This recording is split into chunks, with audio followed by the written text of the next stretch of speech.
Everyone, welcome to my YouTube channel diploma Sonu में आप लोगों का बहुत बहुत स्वागत है। आज इस सेशन के अंतर्गत हम आपको सिलेबस से इंट्रो कराएंगे, जो कि आपका आज का सिलेबस से इंट्रो करेंगे उस टॉपिक की। और टॉपिक का नाम है design of steel structure. Design of steel structure, इसका शॉर्ट फॉर्म बोले तो डॉस भी आप लोग कह सकते हैं। क्या डॉस भी? डी फॉर होता है डिजाइन, ओ फॉर होता है of, S for steel structure. यानी कि डिजाइन ऑफ स्टील स्ट्रक्चर के बारे में आज सिलेबस से इंट्रो करेंगे। इस सिलेबस में इंट्रो करेंगे कौन सा टॉपिक में कितना नंबर आएंगे, कौन सा सब्जेक्ट में कौन कौन से टॉपिक कौन कौन सा टॉपिक में कौन कौन सा पॉइंट हमें गेन करने होंगे, कौन सा टॉपिक ज़्यादा इम्पोर्टेंस होंगे और कितना यूनिट हमें पढ़ना होंगे, ये सब आज इस सेशन के अंतर्गत जानेंगे। आपको यहाँ सिलेबस में इंट्रो कराएंगे। तो चलिए आज का न्यूज पढ़ते हैं। दिवाली का खास ऑफर मोदी जी के लिए था, यानी मोदी जी ने दिवाली के खास ऑफर में आम जनता को दिए थे। क्या दिए थे? तो पेट्रोल और डीजल में भारी गिरावट। मतलब ऐसा हेडलाइन रहता है ना न्यूज वालों के कि लगता है ना कि कुछ बहुत ही बड़ा काम हो गया। पेट्रोल और डीजल में भारी गिरावट कितना हुआ? तो 5 रुपया, 5 रुपया पेट्रोल में और 10 रुपया डीजल में। ये बताइए, 5 रुपये पेट्रोल में 10 रुपया डीजल में गिरावट हो गया तो भारी गिरावट हो गया जी। और कभी कभी तो चलिए ये तो कुछ हद तक ठीक है, 5-10 बहुत बड़ा एकड़ हो जाता है, बहुत बड़ा सर्वे किया जाए तो सरकार के लिए बहुत बड़ा हो जाता है। लेकिन कभी भी 50 पैसा 25 पैसा में पेट्रोल में भारी गिरावट, डीजल में भारी गिरावट, इस तरह से न्यूज वाले हेडलाइन बनाते हैं। सब फालतू के बकवास है। 50 पैसा 25 पैसा, चलिए छोड़िए फालतू के बकवासों में हटाते हैं ध्यान। अब हम चलते हैं सिलेबस में।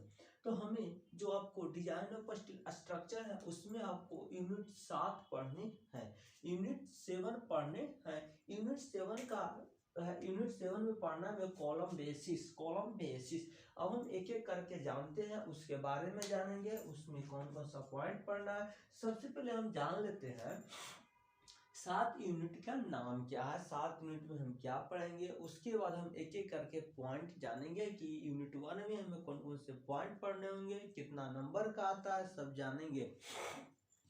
चलिए यूनिट 1 में सबसे पहले हमको इंट्रोडक्शन करना है, यानी इंट्रोडक्शन जानना है कि मेरा जो स्टील है वो है क्या, उससे कौन सा स्ट्रक्चर बनाएंगे, उस स्ट्रक्चर से प्रॉफिट क्या होगा, उस स्ट्रक्चर से मेरा डिसएडवांटेज क्या होगा, हानि क्या होगा, ये सब जानेंगे यूनिट 1 में। अब सेकेंड यूनिट आता है आपका कनेक्शन। कनेक्शन के मतलब होता है कि दो या दो से अधिक मेंबर को जोड़ना, कनेक्ट करना। तो हम यहाँ स्टील स्ट्रक्चर में पढ़ रहे हैं, तो यानी कि स्ट्रक्चर बना होगा स्टील से, उनको कैसे एक दूसरे में कनेक्ट करें, उसके बारे में जानेंगे यूनिट सेकेंड में। यूनिट थर्ड आता है design of tension member. Tension member क्या है? तनाने, यानी कि जिसमें आपको टेंसाइल फोर्स, जिसमें तनाने की प्रॉपर्टी आती हो, उसको टेंशन मेंबर बोलते हैं। सिंपल सा डिफिनेशन है, बाकी जो डिफिनेशन होता है स्टैंडर्ड वो सब जानेंगे जब यूनिट पढ़ेंगे तब। उसका हम डिजाइन कैसे करेंगे, नेक्स्ट यूनिट 4 में है। कंप्रेशन मेंबर का डिजाइन कैसे करें। कंप्रेशन मेंबर मतलब जिसको हम पुश कर दे, पुल नहीं, पुश मतलब धक्का देना, जिसको हम इस तरह से कंप्रेस कर दे। स्ट्रक्चर मेरा इतना है जिसका साइज अगर 10 मीटर है तो इसको कंप्रेस करके 5 मीटर कर दे, यानी 10 मीटर लेंथ का ही मेरा स्ट्रक्चर है, लेकिन उसको 5 मीटर में हम शो कर रहे हैं, यानी उसका लेंथ को डिक्रीज कर दे, उतना ही कैपेसिटी का हो, उतना ही सब कुछ हो, जितना प्रॉपर्टी इसका उतना प्रॉपर्टी इसका भी है, लेकिन इसमें जो लेंथ है वो कम कर दिया गया, यानी मेरा जो लेंथ गेन करेगा, साइज जो होगा मतलब कम करे, वो सब डिजाइन करेंगे हम टेंस को कंप्रेशन मेंबर का यूनिट 4 में। अगला यूनिट है स्टील रूफ ट्रस, यानी कि steel roof truss. Roof truss होता है स्टील का बना होता है, रूफ ट्रस क्या है यूनिट में जान लेंगे। फिलहाल इंट्रो करते हैं सिलेबस यूनिट से। तो रूफ ट्रस जो बना होता है स्टील का, उसके बारे में जानेंगे। अगला जो यूनिट है 6 वो बीम है। बीम क्या होता है? बीम और कॉलम, कॉलम आपको टॉस में पढ़ने हैं और बीम आपको यहाँ पर पढ़ने हैं, लेकिन कॉलम बेसिस इस यूनिट में ही पढ़ना है। यानी ये जो यूनिट है यूनिट नंबर 7 आपको टॉस और डॉस दोनों में पढ़ने होंगे, टॉस डॉस दोनों में पढ़ने होंगे। अगर कोई भी स्टूडेंट का एक यूनिट छूट जाता है डॉस में पढ़ना तो डॉस में पढ़ लेंगे है? तो यूनिट 6 में चल रहे थे हम बीम। बीम वैसा हॉरिजॉन्टल मेंबर होता है, हॉरिजॉन्टल मेंबर होता है, बीम हॉरिजॉन्टल मेंबर होता है और कॉलम कंप्रेशन मेंबर होता है यानी कि वर्टिकल मेंबर होता है। तो बीम के बारे में जानेंगे, उसके बाद कॉलम बेसिस जानेंगे। कॉलम बेसिस के मतलब कॉलम का जो बेस है वो सब के बारे में जानेंगे। फाउंडेशन है तो कॉलम एक वर्टिकल मेंबर है, वर्टिकल मेंबर का जो बेस होता है वो फाउंडेशन दिया जाता है। फाउंडेशन किस तरह से होगा, कैसे होगा, सब जानेंगे, यूनिट पढ़ेंगे तब। अब चलते हैं एक एक यूनिट करके जानते हैं कि यूनिट 1 में हमें क्या पढ़ने हैं, हमें कौन सा पॉइंट पढ़ने हैं, ये सब के बारे में हम जानेंगे। तो सबसे पहले जो आपका यूनिट 1 में पढ़ना है, हमें इंट्रोडक्शन करना है। इस इंट्रोडक्शन से कितना नंबर आएगा इस सब जानेंगे और कौन सा पॉइंट हमें पढ़ने होंगे। सो चलते हैं इस यूनिट 1 में। सो गाइस वीडियो ज़्यादा शेयर कीजिए ताकि ज़्यादा से स्टूडेंट देख सके। यूनिट 1 में जो आपको पढ़ने हैं, एक सेकंड, वो आपको टोटल 8 मार्क्स के पढ़ने हैं। टोटल इससे जो मार्क्स गेन होंगे आपको वो 8 मार्क्स होंगे। टोटल आपको यूनिट 1 से 8 मार्क्स आने वाले हैं, ठीक है, 8 मार्क्स आने वाले हैं। तो इस टोटल यूनिट में जो इंट्रोडक्शन है इसमें हमें पढ़ने हैं कौन सा, तो देखिए types of section use. Types of section use यानी यूनिट 1 में हम पढ़ेंगे कि जो जो स्टील स्ट्रक्चर का कंस्ट्रक्शन बनाएंगे वह कौन कौन सा सेक्शन के टाइप्स होंगे, यानी कि सेक्शन ऑफ यानी कि टाइप्स ऑफ सेक्शन यूज। सबसे पहले हमें पढ़ना types of section use. Unit 1 में आपको पढ़ना है टाइप्स ऑफ सेक्शन यूज कि कौन सा सेक्शन का यूज करेंगे, किस तरह से। बहुत सारा सेक्शन होता है, आई शेप का, एल शेप का, बहुत सारा शेप का होता है। तो वो सेक्शन का यूज करके हम कैसे स्टील का कंस्ट्रक्शन करेंगे, स्टील का स्ट्रक्चर बनाएंगे। उसके बाद हम जानेंगे कि जो स्टील स्ट्रक्चर यूज कर रहे हैं उसका, यानी कि जो स्टील स्ट्रक्चर में जो सेक्शन यूज कर रहे हैं वह यहाँ पर आपको दिख रहा होगा, हम आपको समझाते हैं, ठीक। तो जो आपको देखना होंगे अगला पॉइंट में पढ़ना है कि जो आपका स्ट्रेंथ है, यानी कि कैरेक्टर स्टैटिक स्ट्रेंथ कितना होगा उस स्टील स्ट्रक्चर का, कौन सा ग्रेड यूज करेंगे, ये सब जानेंगे। उसके बाद हमें नेक्स्ट पॉइंट में पढ़ना है एडवांटेज और डिसएडवांटेज स्टील मटेरियल का, कि स्टील मटेरियल का यूज करके जो हम कंस्ट्रक्शन तो तैयार कर रहे हैं उसका एडवांटेज क्या है, डिसएडवांटेज क्या है। स्टील स्ट्रक्चर का यूज कहाँ होता है, बहुत बड़े ब्रिज देखे होंगे वहाँ खुले स्टील का ही बना होता है, हर कंस्ट्रक्शन में भी होता है, जैसे रूफ सब में। तो ये सब जानेंगे जब यूनिट हम स्टार्ट करेंगे, आपको तो फुल डिटेल में जानेंगे, फुल्ली डिटेल जानेंगे। सो अभी यहाँ पर इंट्रो करते चलते हैं। अगला हमें जानना होगा, अगला हमें पॉइंट यहाँ पर दिख रहा है आपको, steel table, use of steel table IS 456, यानी कि क्या आपका स्टील टेबल जो दिया होगा यहाँ पर दिख रहा होगा, स्टील टेबल जो आपको दिया है IS 456 उसका यूज करके हम कैसे आपको न्यूमेरिकल सोल्व करेंगे उस सब के बारे में बताएंगे। उसके बाद स्टील स्ट्रक्चर पे, यानी कि IS 456 के अनुसार स्टील स्ट्रक्चर में कौन कौन सा लोड आ रहा है, बहुत सारा लोड होता है, जैसे live load, dead load, wind load, circular load, यानी कि अर्थक्वेक लोड। ये सब क्या है, व्हाट इज, तो लाइव लोड क्या होता है सब जानेंगे। सिलेबस जानने के बाद थोड़ा थोड़ा जान लेते हैं। लाइव लोड मतलब जो लोड स्थिर नहीं होता है, ऊपर से आने वाला नहीं, एक्सटर्नल लोड लाइव लोड होता है। अब बात है डेड लोड, वैसा लोड जो स्ट्रक्चर है, जिस स्ट्रक्चर का जितना लोड है, सेल्फ लोड, यानी कि ये जो होता है सेल्फ लोड होता है, यानी इंटरनल लोड बोले तो इंटरनल लोड होता है। ये सब होते हैं। यूनिट 1 के अंतर्गत हम जानेंगे कि कौन कौन से आते हैं स्ट्रक्चर पे। अब यूनिट 2 में हम जाने क्या, यूनिट 2 में जब हम इंट्रो करते हैं, यूनिट 1 से हमें कितना मार्क्स का आएगा, हमें 8 मार्क्स के आने वाले हैं। अब यूनिट सेकेंड में चलते हैं, तो यूनिट सेकेंड में जो आपका है वह है कनेक्शन। यूनिट सेकेंड में क्या है आपका, यूनिट सेकेंड जो है वह है कनेक्शन। यूनिट सेकेंड आपका क्या है जी, कनेक्शन। और इस कनेक्शन से जो आपको मार्क्स आने वाले हैं वह 10 मार्क्स आने वाले हैं। यानी कि 10 मार्क्स से या पूछेगा यूनिट सेकेंड में, 10 मार्क्स से यूनिट सेकेंड में पूछेगा। अब इस कनेक्शन के मतलब होता है कि जो स्टील स्ट्रक्चर, अब इतना बड़ा बड़ा तो नहीं ना होता जी, देखोगे स्टील स्ट्रक्चर इतना बड़ा यानी कि 50 मीटर लेंथ का ब्रिज बन रहा है, 100 मीटर लेंथ का ब्रिज बन रहा है, तो इतना बड़ा बड़ा तो ये होता नहीं है। चलिए सपोर्ट दैट हो भी जाता है, देखेंगे कि एक हॉरिजॉन्टल मेंबर है, एक वर्टिकल मेंबर है, इस तरह से कनेक्शन किया हुआ रहता है। तो ये बताइए ये सब ज्वाइंट तो ऑलरेडी मेंबर मिलते नहीं है जी, तो इस ऑलरेडी मेंबर मिलते नहीं है तो ये मेंबर को क्या किया जाता है, अलग अलग मेंबर को टैग किया जाता है, उसके बाद इनको ज्वाइंट किया जाता है, यानी कि जो एक दूसरे में कनेक्ट किया जाता है। कनेक्ट कौन कौन से माध्यम से होते हैं ये सब जानेंगे। देखिए तो जो कनेक्ट हम करते हैं वो या तो रिवेट हो सकता है, यानी रिवेट मतलब होता है एक दूसरा को रिपीट करके रिवेट कर सकते हैं। कौन सा रिवेट यूज करेंगे, उसके बाद होता है कि ज्वाइंट इट्स फेल्यूर, मतलब जब हम ज्वाइंट कर दिए, रिवेट कर दिए या वेल्डेड ज्वाइंट, बहुत सारे ज्वाइंट पढ़ेंगे जब सिलेबस स्टार्ट होगा था, तो जब हम ज्वाइंट कर दिए तो वह ज्वाइंट में फेल्यूर आता है, फेल हो जाता है। सब कभी कभी देखोगे कि जब ब्रिज बना था 10 ईयर्स के लिए, 10 ईयर्स के लिए, और क्या हुआ जी, वो फेल हो गया, यानी कि 5 ईयर्स में ही फेल हो गया। तो किस तरह से फेल हो गया ये जानेंगे। तो अब कभी जब ये भी देखोगे कि दो मेंबर को इस तरह से ज्वाइंट किए, इस तरह से ज्वाइंट किए, और मेंबर क्या हुआ, कभी जब हट गया, मेंबर क्या हुआ, कभी जब ज्वाइंट से टूट गया, ज्वाइंट टूट गया, तो वो कैसे फेल हुआ ये सब जानेंगे, ये सब जानेंगे। उसके बाद हम जानेंगे परमिसिबल स्ट्रेस, यानी कि जब हम वेल्डिंग करेंगे तो उसका परमिसिबल स्ट्रेस क्या होगा, ये सब जानेंगे यूनिट 2 में, जो आपको यहाँ पर दिख रहा होगा। अब अगला यूनिट क्या है, यूनिट 3 में चलते हैं। तो यूनिट 3 जब आपका है, इस तरह से आपका जो मतलब सिलेबस का PDF है वो आपको डिस्क्रिप्शन में दिया रहेगा, आप वहाँ जाकर डाउनलोड कर सकते हैं।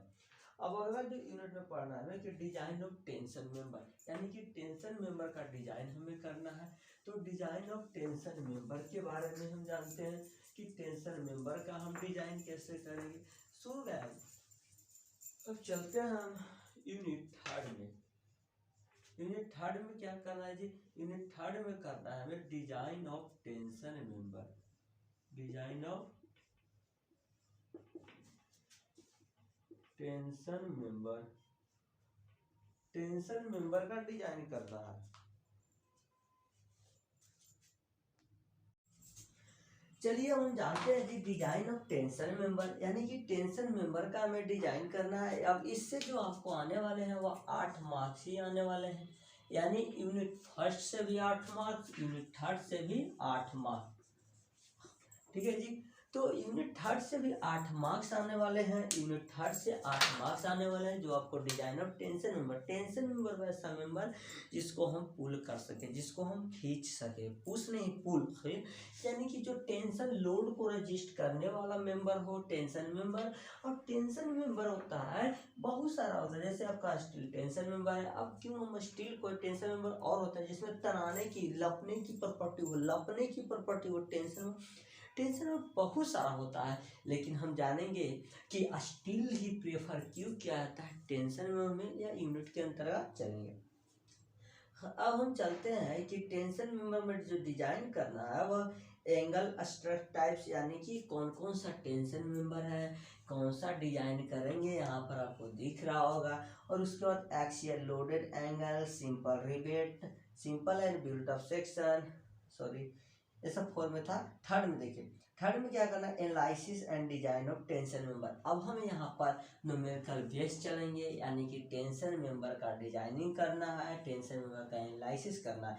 ये जी एनालिसिस और डिजाइन में अंतर क्या है, यानी what are different between analysis and design.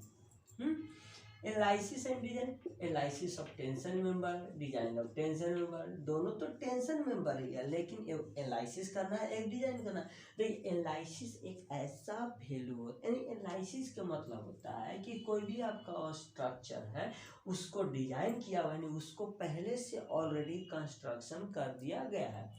पहले से ऑलरेडी कंस्ट्रक्शन कर दिया गया है, आपको सिर्फ उसका वैल्यू फाइंड आउट करना है कि वो कितना लोड रजिस्ट करेगा, उसका कितना रजिस्ट मूवमेंट होंगे, ये सब यानी एनालिसिस के मतलब होता है कि ऐसा स्ट्रक्चर जो पहले से ऑलरेडी कंस्ट्रक्शन है, सिर्फ ओनली फॉर उसका क्या करना है, ओनली फॉर उसका आपको वैल्यू को फाइंड आउट करना है। एनालिसिस के मतलब होता है, और डिजाइन के मतलब होता है कि कुछ हमें मालूम नहीं है, हमें उस एरिया में, कोई भी एरिया में, साइट एरिया में कंस्ट्रक्शन करना है, उस कंस्ट्रक्शन के दौरान कितना लोड आएंगे, कितना लेंथ दे, कितना नंबर ऑफ रिवेट्स यानी कि कितना हम रड डाले, ये सब डिजाइन के अंतर्गत जानते हैं। अब आपका यूनिट 4 में जो है वह आपको डिजाइन ऑफ कंप्रेशन मेंबर यानी कि टेंशन मेंबर, दो ही तरह से मेंबर हम लोगों को पढ़ना है, एक तो टेंशन मेंबर और एक तो कंप्रेशन मेंबर। टेंशन मेंबर और एक तो कंप्रेशन मेंबर, दो ही तरह के मेंबर हमें पढ़ने हैं, ठीक है जी। तो कंप्रेशन मेंबर से हमें कितने नंबर का सवाल पूछे जाते हैं इसके बारे में हम देख लेते हैं। तो कंप्रेशन नंबर से जो हमें पूछे जाते हैं वो 12 मार्क्स के पूछे जाते हैं जी, यानी अभी तक सबसे बेसी इसी चैप्टर से पूछा जाता है, कंप्रेशन मेंबर से ही पूछा जाता है, डिजाइन ऑफ कंप्रेशन मेंबर से। अब देखिए कंप्रेशन मेंबर वैसा मेंबर होता है जी जिसको हम कंप्रेस कर सके, यानी जिसको हम पुश कर सके, जिसको हम दबा सके। आपको एग्जांपल देके बताए थे कि 10 मीटर का है तो इसको 5 मीटर में कर दिए, 8 मीटर में कर दिए, ये सब होता है कंप्रेशन मेंबर। अब कंप्रेशन मेंबर हम जानेंगे कि स्ट्रक कौन सा स्ट्रक सेक्शन में, यानी कि कौन कौन सा सेक्शन यूज कर रहे हैं, उसमें एंगल ऑफ स्ट्रक कितना दे है। उसके बाद हम उसका डिजाइनिंग कंप्रेशन का करेंगे, कंप्रेशन का डिजाइनिंग के साथ साथ उसको एनालिसिस भी करेंगे, न्यूमेरिकल बेस चलेंगे। और हम चलते हैं, यानी ये सारा का सारा हम करेंगे जो आपको यहाँ पर दिख रहा होगा। तो अब हम पॉइंट चलते हैं। अगला जो पॉइंट आपको यानी कि यूनिट 5 में जो पढ़ना है, ये था स्टूडेंट यूनिट नंबर 4। अब यूनिट 5 में आपको जो पढ़ने हैं वह स्टील रूफ ट्रस है। यूनिट 5 में आपको कौन सा पढ़ना है, स्टील रूफ ट्रस। चलिए यूनिट 5 जानते हैं स्टील रूफ ट्रस क्या होता है। यानी कि रूफ से तो पता चल रहा है ना कि छत होता है, रूफ से तो हमें पता चल रहा है कि छत होता है। 5 में हम चलते हैं स्टील रूफ ट्रस। इससे जो आपको नंबर्स मार्क्स आते हैं, मार्क्स 14 मार्क्स यानी कि 14 मार्क्स से पूछे जाते हैं। यानी अभी तक का हाईलाइटेड चैप्टर है roof truss, roof truss, steel roof truss. या स्टील रूफ ट्रस, रूफ से तो मतलब पता चलता है कि छत होता है, लेकिन ट्रस से क्या मतलब होता है वो जानेंगे। स्टील, स्टील का मतलब यानी आपको यहाँ पर दो चीज मालूम होगा, अच्छा खासा मालूम होगा। रूफ मतलब छत और स्टील मतलब रॉड, यानी कि जिसको आप हिंदी में सरिया बोलते हैं। अब ट्रस क्या है इसके बारे में जानेंगे यूनिट में, यानी कि जो हम नहीं जानते हैं उसी चीज के बारे में जानना रहता है हमें यूनिट में, ठीक है। तो चलिए इसमें हमको जानना है कि स्टील रूफ ट्रस जो होता है, मतलब स्टील से जब हम छत बनाते हैं उसमें कितना लोड आ रहा है, उसमें कितना लाइव लोड आ रहा है, उसमें कितना डेड लोड, विंड लोड, अर्थ लोड आ रहा है, उस तरह से हम उसका कैलकुलेशन हम करेंगे यूनिट 5 में। देखिए अब बात कभी जब आप देखे होंगे जी कि छत बना रहता है, मान लीजिए छत, उस पर लिखा रहता है वार्निंग के रूप में कि 10 quintal 10 quintal 10 quintal more than not exist. इसका मतलब क्या होगा। और कभी जब ये भी लिखा रहता है कि 150% मोर देन नॉट इजिस्ट, इसका मतलब क्या होगा। तो इस यही चीज जो है यह यूनिट से कैलकुलेशन होता है, यही चीज जो है यह यूनिट से कैलकुलेशन होता है। तो आप कहेंगे कि सर हमें ये चीज ही पता नहीं है तो हम इसका कैलकुलेशन कैसे करेंगे। तो आज ये अभी यहाँ पर इस चीज के बारे में जान लेते हैं, और अगला दिन जब यूनिट चलेगा आपको तो इस चीज के बारे में क्लियर हो जाएगा। देखिए 10 quintal more than not exist का मतलब लिखा रहता है, इजिस्ट नहीं जी रजिस्ट होगा, रजिस्ट मतलब सहना। देखिए मतलब जब छत कंस्ट्रक्शन किया गया है वह इंजीनियर के द्वारा फैक्टर ऑफ सेफ्टी लेकर फैक्टर ऑफ सेफ्टी क्या है तो अभी आप लोग को मालूम चलिए क्या होगा, 5th सेम में पहुंच गए। देखिए तो आपको लिखा रहता है कि कोई भी छत बना हुआ इंजीनियर के द्वारा पास कर दिया गया है फैक्टर ऑफ सेफ्टी लेकर कि अगर इस छत पे 10 क्विंटल से ज़्यादा लोड आता है, चाहे वो पर्सन का लोड हो, चाहे कंस्ट्रक्शन का लोड हो, चाहे वह स्ट्रक्चर का लोड हो, मतलब किसी तरह का लोड अगर 10 क्विंटल से ज़्यादा इस छत पे आ जाता है तो वह क्या हो जाएगा, फेल हो जाएगा, फेल हो जाएगा। या लिखा रहता है कि 150 आदमी से ज़्यादा, 150 पर्सन से ज़्यादा इस छत पे अगर आ जाते हैं मान लीजिए तो आप फेल हो जाएगा। ऐसा रेयर केस में होता है, कभी कभी ऐसा भी देखे होंगे आपके लिफ्ट में लिखा रहता है 50 से 60% इनफ, मतलब 50 से 60% से ज़्यादा इस लिफ्ट में नहीं जा सकते। लेकिन ये बिहार है, बिहार में क्या होता है 50-60 लेके आए तो चल 100-150 चल जाते हैं। क्यों? क्योंकि 100-150 जाता है तो वह इंजीनियर बुर्बक बेवकूफ़ नहीं होता। आप लोग पढ़ के जाते हैं, कोई भी इंजीनियर पढ़ ही लिख के जाता है तो वह इतना माइंड डेवलप होता है कि वो जानता है कि तुम अगर दिमाग लगाएगा। आम आदमी देखिए, एक इंजीनियर और आम आदमी में क्या डिफरेंट है कोई बता सकता है जी? यानी कि लोकल मैन यानी आम आदमी और इंजीनियर में क्या अंतर है? तो आम आदमी का दिमाग क्या होता है ना, वह भेड़िया धसान की तरह होता है। भेड़िया धसान की जैसे जैसे न्यूज वाले बोले 50 पैसा और 25 पैसा पेट्रोल डीजल में भारी गिरावट। अरे यार, तो आम आदमी का दिमाग थोड़ी है 50 पैसा छूट गया, बहुत छूट गया। उसी तरह से होता है 50-60 लिखा लो ना, हम जब वही में 100-150 देखे हो का हो।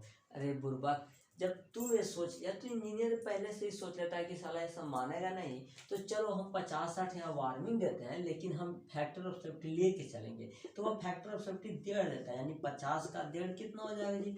तो 50 का 1 यानी कि वह लेके चलता है 100-150 के लमसम में ही लेके चलता है कि इस पर अगर इतना आते हैं तो फेल नहीं होगा, और इससे ज़्यादा आ जाता तो फेल हो जाएगा, और फेल हो जाएगा तो भेड़िया धसा वाला मर जाएगा। वही कभी कभी होता है कि लिफ्ट टूट गया, तो लिफ्ट टूटने से क्या हुआ, तो आदमी टकरा के गिर के मर गया। टकरा के गिरेगा मरेगा ना, है उसी से ज़्यादा बैठेगा तो क्या होगा, है कि ना? बुर्बक वाला रोल करता है कभी कभी सब। तो चलिए, यूनिट आपका 5 कंप्लीट हुआ। अब यूनिट 6 में हमें क्या पढ़ना है? यूनिट 6 में हमें पढ़ने थे, तो यूनिट 6 में हमें पढ़ना है जी बीम। यूनिट 6 में हमें पढ़ना है बीम।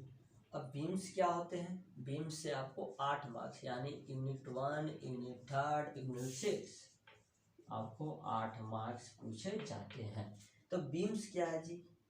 बीम्स मतलब बीम हॉरिजॉन्टल मेंबर होता है, जो बोले तो ऊपर से आने वाले लोड को रजिस्ट करता है, ऊपर से आने वाले लोड को रजिस्ट करता है। तो यह बीम का एक दूसरे से कैसे ज्वाइंट करे, आपको यहाँ पर दिख रहा होगा point, simple and built up section, मतलब कौन कौन सा सेक्शन यूज करे उस सब के बारे में हम जानेंगे।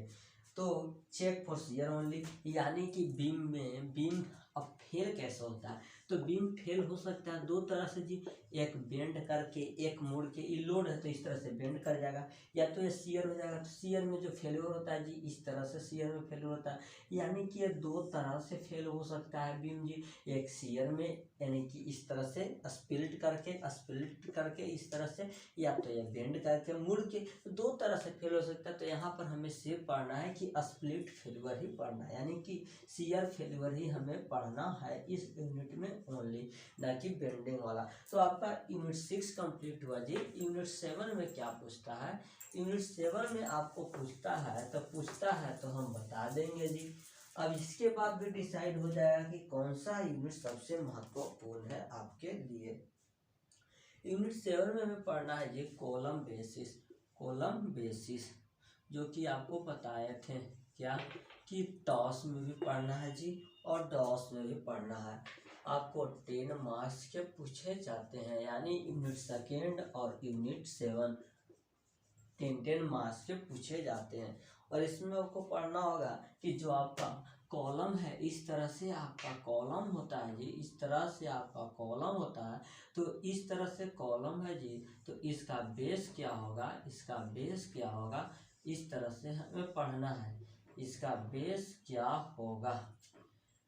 तो यहाँ तक तो आपका कॉलम हो गया, यह बेस हो गया, तो फाउंडेशन, यानी यह फाउंडेशन जो है वह बेस है जिस पर टिका हुआ है जी।